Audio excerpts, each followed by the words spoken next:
everyone. Welcome to Made to Dream. I'm your host, Maya Chanel, and here we share stories from women around the world to inspire and encourage young girls and women to dream without limitations. Today, I have the ultimate pleasure of speaking with Miss Tash Turner Fox, and she is a certified professional coach. And I'm so excited to get to know a little bit about her story. She has something special she wants to share with you guys today. So I'm excited for her to share that today and for us to have this wonderful girl talk conversation. So, hi, how are you doing today, Tash? I am absolutely fantastic. Cannot complain. Don't have a care in the world. Just excited to be living and breathing. Love it, love it, love it. So, I just want to give you the opportunity to introduce yourself to the audience, let them know a little bit more about you and what you do. Awesome. Thank you so much. So I am Tash Turner Fox. I am a certified professional coach. I specialize in career coaching and personal development for my company, Tash Inspires. And I'm also a certified Scrum Master and a certified Scrum product owner, as well as I'm in management and leadership development for a global tech company. So I wear many, many hats and I stay very Wow, love it. Mhm.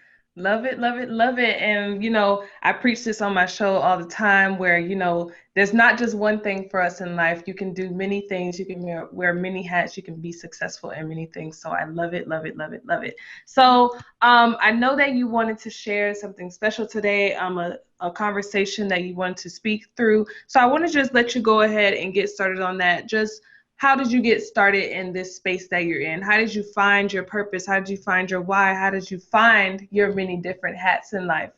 Just walk us through that a little bit. All right, awesome. So I'll tell you this. I decided many, many years ago, you know how you have that aha moment, that epiphany. Mm-hmm. I decided many, many years ago that I was going to make a commitment to myself to learn something new or acquire a new skill every year. You know, some of those turned out to be a success, like going into the agile space with Scrum and the lean and things of that sort. And then others, such as golf, have been an epic fail. Okay. So I really, and here's the thing, right? I really love golf, but golf for me is a no.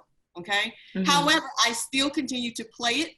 I still continue to invest in it. I still continue to get those very cute outfits to wear for it. But the reality is, it is no, it's just, but it's fun. I feel sorry for the people that actually have to play alongside me, Mariah, because I'm going to be honest, instead of yelling four, they need to yell duck.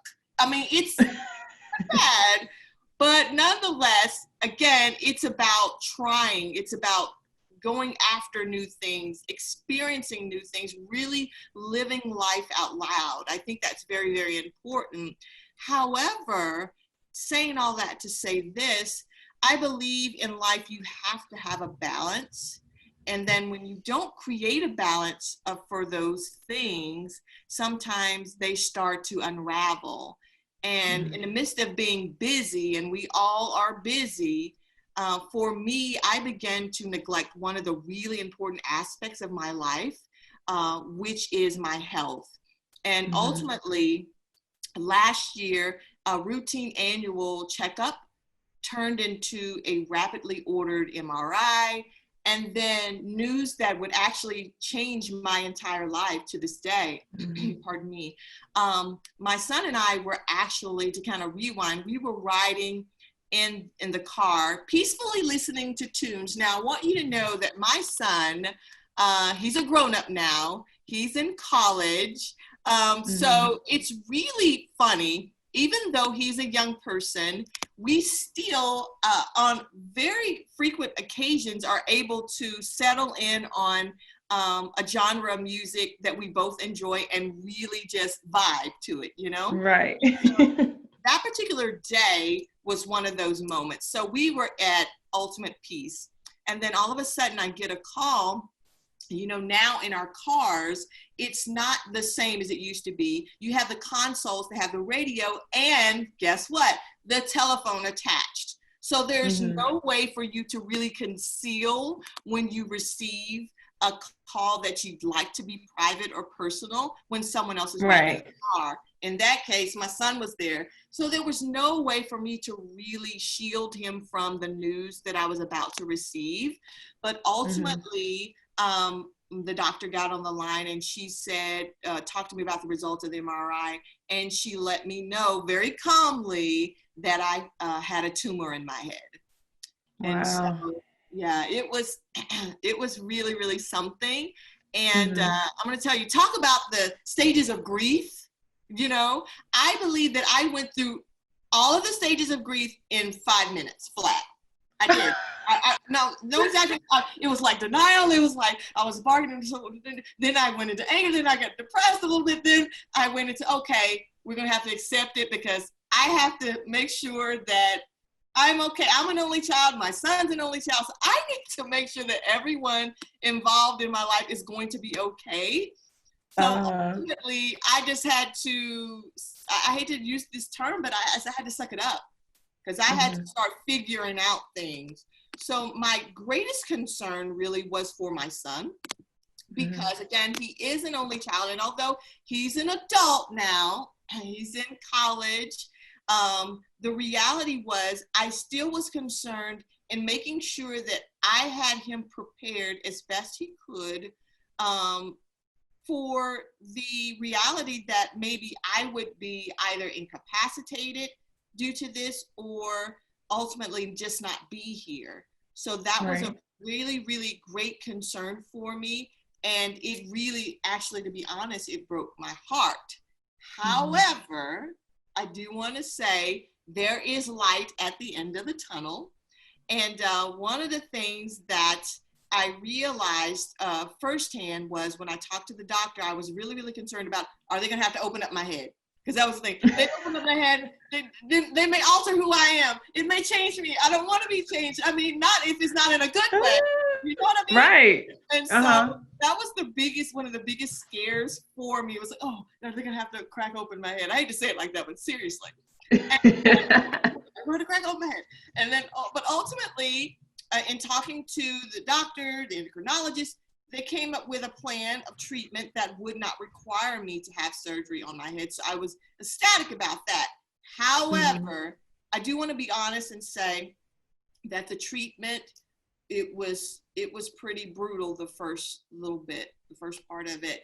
And it seemed like it would be an easy thing because it was something that I could administer at home. It was through medication.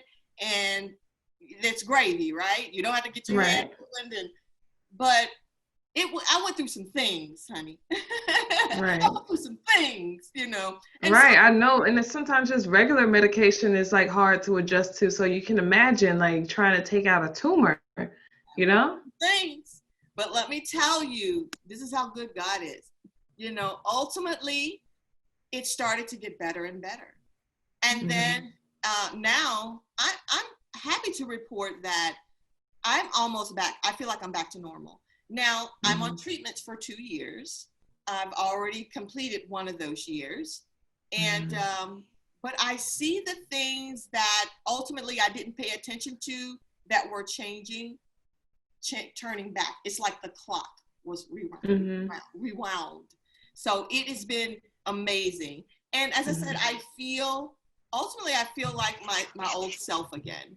But it's just a testament to listening to your body and knowing when there are subtle changes to occur and really paying attention to that.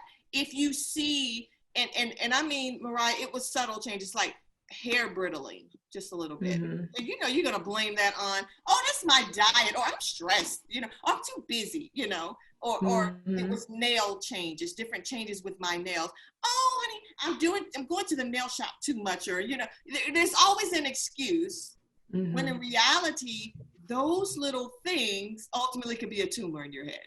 So you really have to pay attention to it. Young people and mature, seasoned people alike, man and woman, child. Pay attention to your body. You are the expert of your own body. You know when your body doesn't feel just right. And if that's the case, just go get checked out. It's important. It's very, very important. No, definitely. I totally agree with that because, especially as women, they put it, for one instance, they put us on birth control for different various reasons, for health reasons, for, contraception, whatever you're on birth control for. But you know how there are like so many different types of birth control, but a lot of women don't necessarily pay attention to the different changes and the different symptoms. And ultimately it causes, them to lose themselves in essence, it can cause depression, it could cause weight gain, all these different things that you have to pay attention to. So I totally understand your story. It's like, listen to your body. Pay attention to when something isn't wrong. Don't ignore it, because ultimately it's something that you can be like, okay, I could have prevented this, or I could have caught this a little bit earlier than when I am now. So I totally get what you're saying there, and especially women in business, or just in general, we're trying to take care of so many things, trying to juggle so many things, and we forget about ourselves. We say, what, I'll just put this off later, or that's really nothing. I'll check and see what happens a week or two, maybe a month later. But we really need to just pay attention to ourselves. We need to care for ourselves. We need to put ourselves first and understand, what's going on with our bodies. It's really complicated. So we really don't understand. So ask a question about anything. So I really I really do take heed to what you're saying on that, because I think it's something that we really have to realize, especially being busy. It's Yeah, hard. we're all busy, but the reality is if you're too busy ultimately and you lose your health, then you won't be busy at all, because you Hmm. won't be able to do anything, or ultimately you may not be here. So it's very, Right. very important that we prioritize busy and again create Hmm. the right type of balance. It's essential for that. But I do want to add another thing to it, and that Hmm. is out of that um, grief moment, out of that tragedy moment, I became determined to persevere and to Hmm. create it into a triumph moment. So after experiencing something like that, you have, again, another aha moment that I Hmm. experienced. And I really started to think about this phrase, and we use this phrase so often, Mariah, I'm not kidding you. It's become sort of a cliche, but at the same time, it's so real. My grandmother has said Hmm. it, my great grandmother, everyone. Right. I'm sure you heard this, and they say, life is too short. Okay. Hmm. But the reality is, it is short. So it's a real thing. Even if you live to be 120 or 100, here's Hmm. the reality. Relative to the thousands upon thousands of years that have preceded you, 100 Hmm. years is but a moment. You know what I mean? Yeah. So life is, even if you do that 100 plus, it's still short.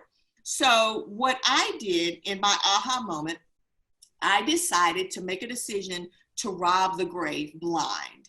And I wasn't going to give it the satisfaction of taking my ideas, my creative expressions, my stories, my books, any of it. I Hmm. decided I would deplete my creative bank as much as possible, starting with a passion project that I thought about doing a number of years ago. And you know how you keep putting something off. I said, well, I have this. This is really more important. I'm going to get to that. This is something, this Hmm. is cute, but I'm going to, and I'll do it, but I'm going to get to it. And I kept putting it off, kept putting it off. And then finally, I was like, listen, you have been spared. So you're going to sit down and do this, because ultimately this passion project is not about you. Hmm. It's about helping other people. And I've always had a heart for the elderly, the seasoned um, Hmm. citizens. Um, Uh-huh. but I've also always had a heart for young people. So in my former life, if you will, Hmm. I've also taught acting classes, personal development classes. I've done personal development lectures for children and adolescents. So Hmm. one of the things that I wanted to do was to create a space in which they would be able to feel comfortable within themselves. And maybe at that point, I couldn't go out and lecture to them about it. Maybe Right. I couldn't, have a support group with them where they, and especially in these times, but I thought something that I could do is create something that they can utilize or read at their own time, So I came up with a children's book. So Love that's it. my passion project, is to actually write the children's book, publish the children's book. So Mm-hmm. that is what I have done this year. Right. And I love your story, and I love, we're all trying to be a help to someone else. Our passions are essentially to help someone else. But we have to make sure that we help ourselves first, take care of ourselves in order to help other people. So it's very important to take a look at your health, and I'm really like huge on impacting the youth as well, just because there are a lot of our children and underprivileged children, especially, who don't have certain opportunities afforded to them, or who aren't aware of certain things that are in their life. Even health, they may not be health educated on things to take care of their health or to bring longevity to their life. So I think that's very important to impact the youth so that they can have a fulfilled life. Absolutely. And I think one of the things that you have to start with is for them to have a healthy view of who they are. Hmm. Having a healthy view Absolutely. of who you are is going to really set the stage and set the tone for how you conduct yourself further in life. Hmm. If you have an unhealthy view of who you are, then anyone and everyone will tell you anything and everything about you, and you will start to believe the narrative. So it has to Hmm. become important that regardless of um, who we are, regardless of how we look, regardless of our economic background, regardless of all of those things, that we really take this assessment of ourselves and say, what's great about me? And that is great about me, I'm going to let everyone know about it. I'm going to let that shine. That's what's going to be important. And then here's the other thing. The thing that you think is different that people may associate with not being so great, okay, being Hmm. able to reconcile with that and say, guess what? That's part of me. So guess what? That's great too. Right. Everything about me is great. And so I'm going to maximize on that particular aspect of my life and say, hey, this may be different about me, but guess what? That's what makes me unique. That's what makes me special. And to somebody, it's important. But it has to start with you. You have to be the person that makes it important, and then other people will follow. Definitely. And one thing I do admire about the younger generation now is they're listening. I feel like they're listening, they're taking charge, and I see so many young people, they're starting their businesses, they're taking their life into their own hands, and they're even uplifting each other to do better in life. And I think that's really important because as a community, whether it's generational wise, race wise, gender wise, we all have to uplift each other. We have to make a difference in each other's life and make an impact as a whole. So I really do applaud, everyone in this time period. Even especially what we're going through right now. Like, you see so many people doing things that they've been saying, okay, I'm gonna do it later. I'm gonna do it later. It's giving them time to sit here and say, you know what? Okay, now is the time. Now is the time for me to take part and do something for myself. Do something that I've always wanted to do, and stop putting things off because life is short. And you see that, we have so many people in our world dying now just suddenly out of nowhere. And it's like, what's the point of life if you aren't able to live and say, I was able to do that, even if it didn't um have success to the value that I wanted it to. I accomplished it. I did it. And I can say that for the rest of my life. Yeah, you have to redeem the time because, again, as we say, that life is not promised, and the Hmm. reality is you have to start thinking of yourself as number one, a vessel of change and a vessel of purpose. So we're all Hmm. here for a reason. So number one, you have to tap into what is that reason that you're here. What problem do you solve? If you think about companies are a success because they solve problems for people. So just Right. you have to treat yourself almost as a company, as a business. So what am I here to solve? And that should be your mission. Now, that doesn't mean you don't have fun. That doesn't mean you don't enjoy yourself, pamper yourself, things of that sort. That's part of that balance piece that allows you to be human.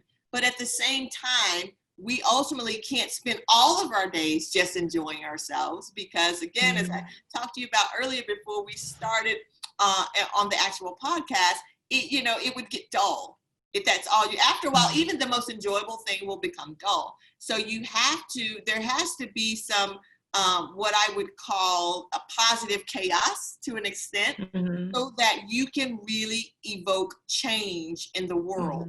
So, and the only way to do that is to really figure out what your purpose is, what is your reason for being, what problem do you solve, and then to actually go after that. And it's not always easy to discover, but in talking to several other people, several other leaders and business folks, I've discovered that there is a similar sentiment that I get from a lot of people. And that is, when you're trying to solve for something or be the solution to a problem, you first have to identify what that problem is. And it's usually something that just irks you, something that just annoys you to no end, something that has just pierced the very soul, your very soul, or it has crushed your heart, or something that you are just extremely passionate about because it is a problem for you. Normally, that is the way we go into figuring out how we can be part of the solution, and ultimately we find our purpose through that. Right. Most definitely. I feel like, you have to take that deep dive. I know I myself, you go through life. I talk about this a lot. You go through life, you are taught these different standardizations of success, of what it means to be successful, different successful careers.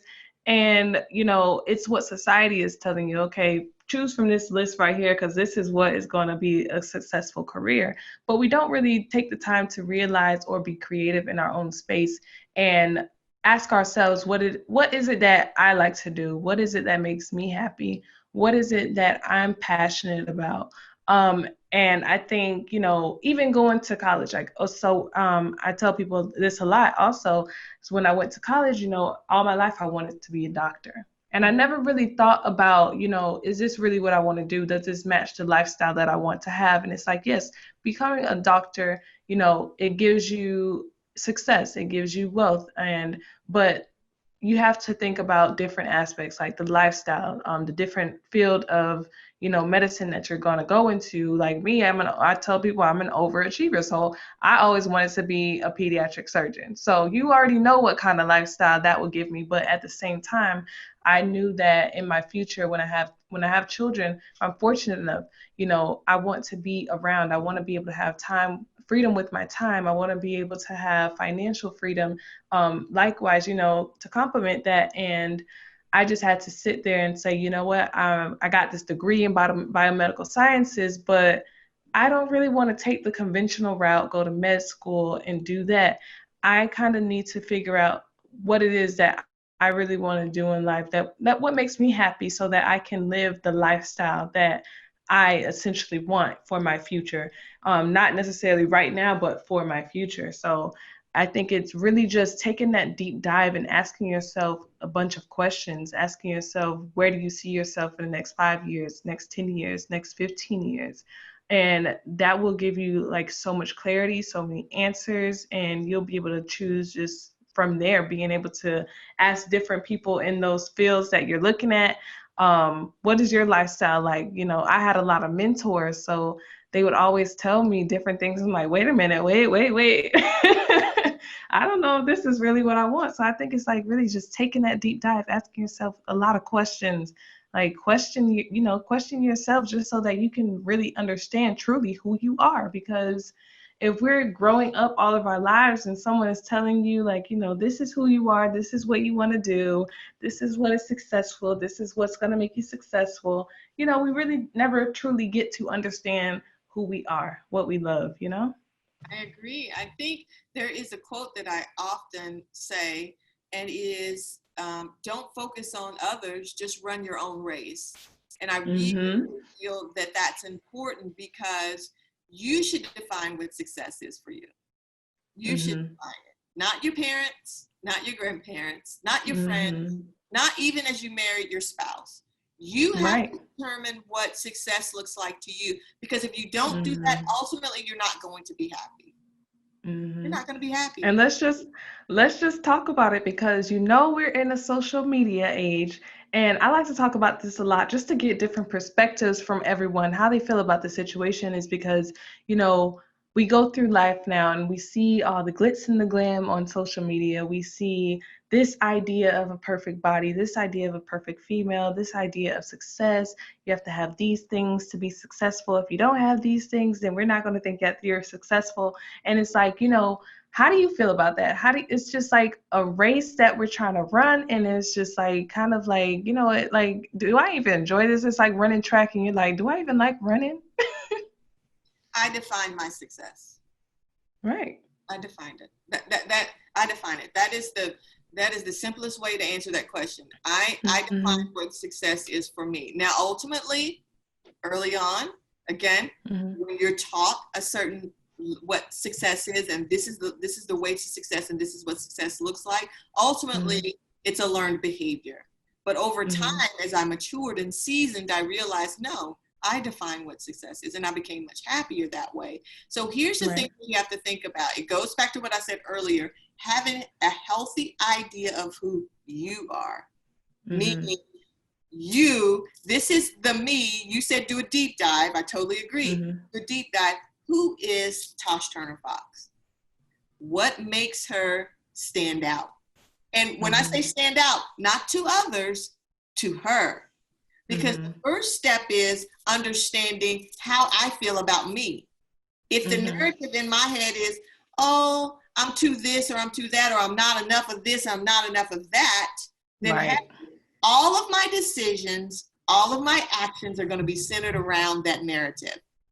However, if I have created the narrative that, hey, Tash Turner Fox is smart. Hey, Tash Turner Fox is giving. She's kind. She's gentle. She can be aggressive at times when she needs to be. All these things, she's a mama, so, it goes without saying, you go into mother mode, right? But that being said, just knowing who you are, and sometimes that goes back to, and I'm a big, big champion of this, is writing things down. There's no way I can keep up with everything that I have to do without writing it down. And in fact, this may sound crazy, but again, this is what I do. This works for me. I have whiteboards even in my room, even in my bedroom, because I need to wake up in the morning. Me too. Going on. I feel like we're like one right here. I got the, I'm a scrum master, so I have Kanban board in that. So because I need to understand, so what's to do, what's in progress, and what's done. I need all of the things. But ultimately, you need to, if nothing else, take you a spiral notebook, take you a piece of loosely notebook paper, and you need to write down, starting with, who do I say I am? So on one end, let's find what my 10 greatest strengths are. Let's write those down. Then on the other side, what are my 10 not things that are not my strengths, but I like to say, what are your opportunity areas? Where are your areas of growth? Not to say, you just think I'm weak at, you're not weak. What you are, there's opportunity there. I love that. I love that. And then just getting rid of your doubt in that thought process, because you can say, oh, I'm kind of good at that. But no, don't say you're kind of good at it. Say you're good at it, even if you need to improve on it or you can work on it. That's your opportunity area. It's not a weakness. Don't talk down on yourself. So I totally agree with that. I love that. You have to use words of affirmation. And I know people say, oh, this new so positive thing it is a standard of, it's become cliche. No, it's become real, and it needs to happen because we have been so negative for so long. That's all. Right. That's how we've been conditioned. That's all we know. And now hearing something positive is uncomfortable. It shouldn't be uncomfortable. There's a difference. You can give feedback, which is different from criticism.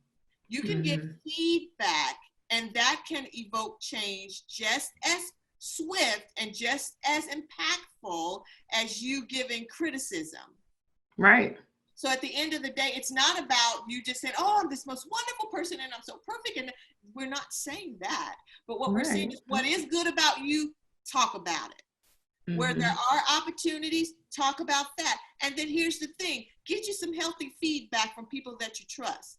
Now, don't go from a stranger necessarily who doesn't know you, doesn't care about you. And there's room for that. It depends on what you're asking.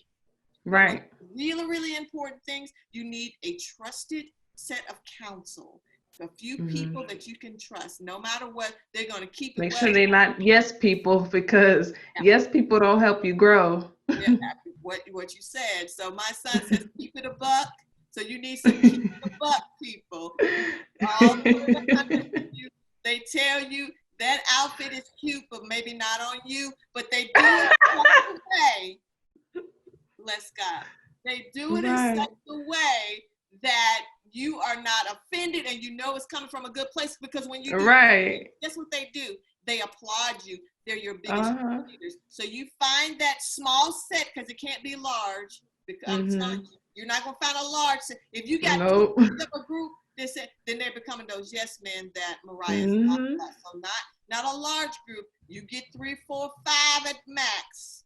And that's your council of people that are going to steer you in the right direction and provide you the feedback that you need. And then you pay it forward by being that person for someone else. And that, my friend, is how you figure out who you are, what's important, what merits you being concerned about it. And it also takes you away from looking at social media and feeling envious of people and these sorts of things. Because when you know truly who you are and what success looks like to you, then if it's not what they have, it's okay, because your success is different. And you have to get to the point that you define what success looks like to you, what that means, and then that way you are not really concerned with comparing yourself to other people.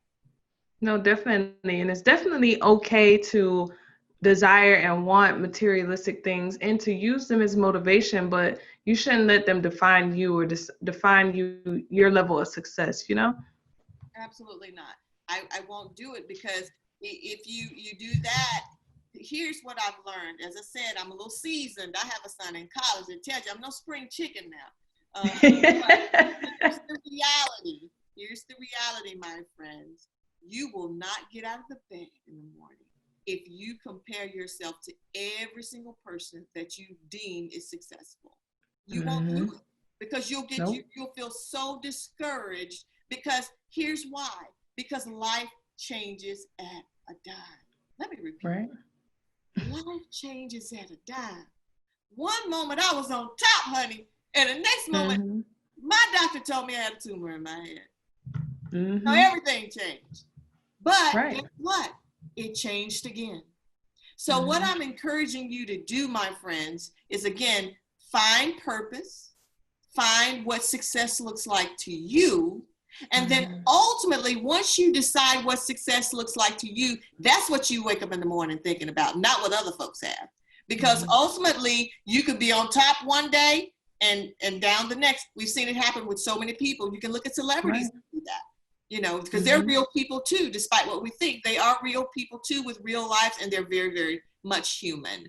So don't focus on someone else's race. Run your own race.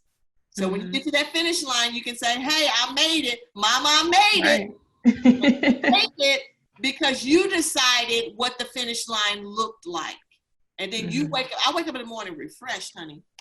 Wake up refreshed, because I know, even if I've had a bad sleep, I'm refreshed, because I know who I am, I know whose I am, and I know what success is for me at this moment. It may change 10 years from now.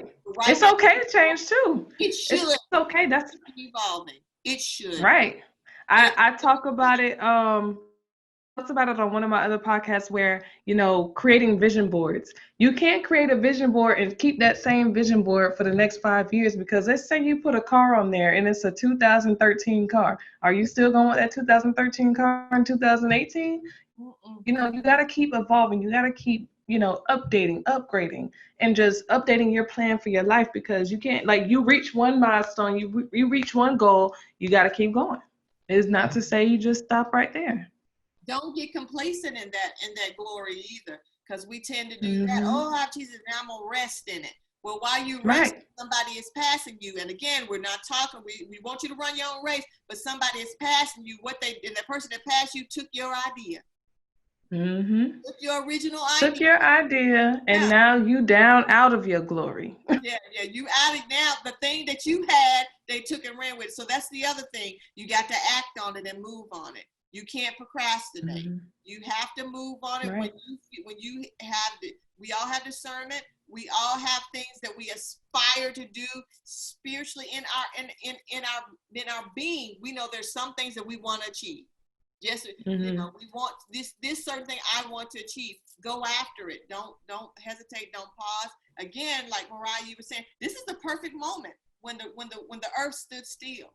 For the Mm-hmm. most part, when we standing still, you need to be acting on all of those things that you aspire to. Like I said, my passion projects, I started working on them. I put it off for so long. Mm-hmm. I started working on those projects because why not? This is not. What else are you doing, friend? Let me ask you something. Let me whisper to you. What else are you Well, most people, they know that I help small and new business owners build their business, their branding to scale their income. I also have my own fitness line where we sell women's fitness attire and accessories. And then I have my organization, which is an extension. This podcast is an extension of that, where we empower and encourage young girls and young women to just dream without limitations, because, we have a you're only good enough for this. You're a woman. You should only be doing this. So we have to, as women, uplift each other, let them know, educate them, bring awareness to them that, there's more to life than this. You can do this, you can do that, you can put in do anything that you put your mind to. So that's essentially the scope of me. Everything I do is to empower and uplift individuals, especially women. So that is, what I'm doing. doing? You should, because if we're not reaching out and helping someone else, then our existence will be really bleak. It really, really will. If you're only for self, you think about it, then you might as well be on an island by yourself. The whole Right. purpose of us as a human race is for us to coordinate, collaborate, and to do things to help one another. So it's essential that you reach back once you have garnered your level of success, you reach back and help someone else. So a few key things, if you don't mind, that I want to leave with the audience. I know we're pushing at our time, but a few Right. key things that I want to make sure that I do leave with the audience today. Number one is sort of the thing that I evangelized from the very beginning, which is to listen to your body and know that your body gives you clues when things aren't right. And no matter how subtle those things are, you have to stay in tune with you. Again, as I said earlier, you are the expert of your own body. You know well how your body operates. So make sure, even if it's the smallest change, if it goes on for a period of time, that you make sure that you go and you seek some type of medical help just to make sure that you're okay. That's number one. And then the other thing is, despite adversity, you can always turn tragedy into triumph by seizing the moment. And so don't allow the grave to be richer than you. Cancel the notion that the grave will take with it your brilliant ideas, your books, your speeches, your movies, your inventions. Don't let it do it. Decide to pursue those goals and dreams. And then once you decide to do it, my friends, take action. And yeah, my mom, she always says that, she says the grave is the richest place on earth, because there's so many people who didn't leave things to other people. You got family members who probably didn't leave an award-winning recipe to pass it along in the family. That can create generational wealth. You never know. There's so many gems, so much value from people that they weren't able to pass it on. So, find your success, create it, and pass it on to help another person just become better in their life. So I totally agree with you. I do want to give opportunity before we do close out if anyone wants to reach you for services or just wants to follow your journey. Just let them know how they can do that. Absolutely. Thank you so much, Mariah. So you guys can reach out to me at tashinspires.com. That is Tash, Tash, inspires with an S.com. And you can see all of my services. You can reach out to me. You can just say hi. I love that. So thank you. Love it, love it, love it. And we'll also link that below in the description for the podcast. But we thank you once again. This was a very great conversation. Really enjoyed every minute of it. Thank you, everyone, for tuning in. Once again, this is Made to Dream. I'm your host, Maya Chanel, and we'll see you next time.